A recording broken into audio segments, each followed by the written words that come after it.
Multiplayer is a fantastic genre, provided you actually have friends. I've always playtested the game by myself, and I've gotten quite bored over the last few months, looking at a blank screen. So I did the only logical thing, I stopped looking for humans and started building some. There's one thing about AI, it's fast, but naturally pretty dumb.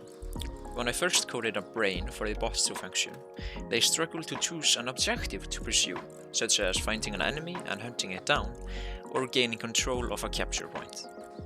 I was dealing with a lot of bugs and had to tweak many values so the bots wouldn't look like the ghosts from Pac-Man. Playing with only 5 bots caused the frame rate to drop significantly because I was calculating optimal paths and assigning objectives every single frame. The fix was simple, I forced the bots to think only once every 0.1 seconds. It sounds counterintuitive, but that 100 millisecond delay is what makes them feel human.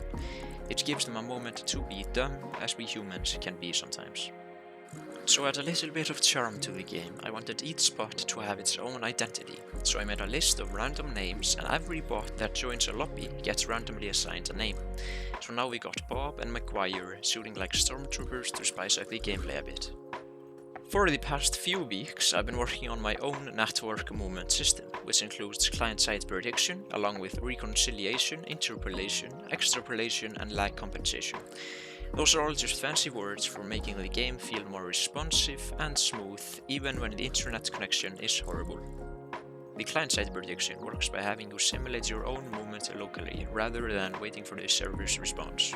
However, if a misprediction occurs, that is, when the server's position is different from one's local position, then you get snapped back to the server's position. That's the reconciliation, but 99% of the time, the clients correctly simulate their own movement. This in addition prevents cheating.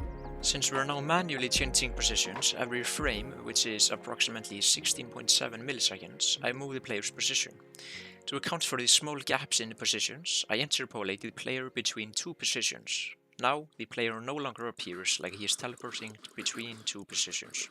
However, if a player stops sending packets over the network, the player freezes. To fix that, we extrapolate. It's very similar to interpolation, but instead of smoothing out positions between new data, we move the player based on the last known direction and velocity, for a maximum of 200 milliseconds to make sure the player doesn't teleport over long distances when the network connection is re-established. A short notepad check, we've moved from unplayable to mostly functional. I've crossed out the bots and the AAA movement and have now started to work on adding more perks, maps and objectives. Essentially filling the game with more juice and making it more replayable. I've also added some classic additions such as settings for sound effects and screen shake. Additionally, I've added a bunch of round configurations, fixed bugs including homing and ghost drones not working together, the perk wheel not appearing because of a network lag, and fixed numerous others. The game is finally starting to look commercial. You can play it alone, or you can use the bots to fill the gaps when your friends are busy. If you have a perk idea that sounds like a coding nightmare, leave it in the comments. I would really love some suggestions, as my goal is to release the game with at least 100 perks, and as of right now I have around 25.